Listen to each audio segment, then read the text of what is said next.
శిల్పక పండ్లు తేనె మామిడి పండ్లు తీయంగా దిందామె తీరొక పండ్లు చిలక నేరేడి పండ్లు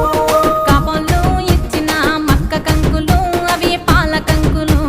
కాల్చుకొని తిందాము కందికాయలు పచ్చి పల్లికాయలు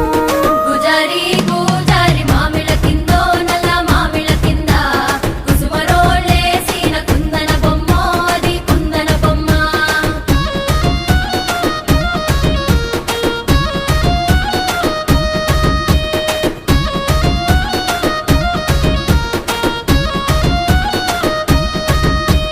బెస్తోలు పెట్టిన పచ్చి చేపలు అవి వట్టి చేపలు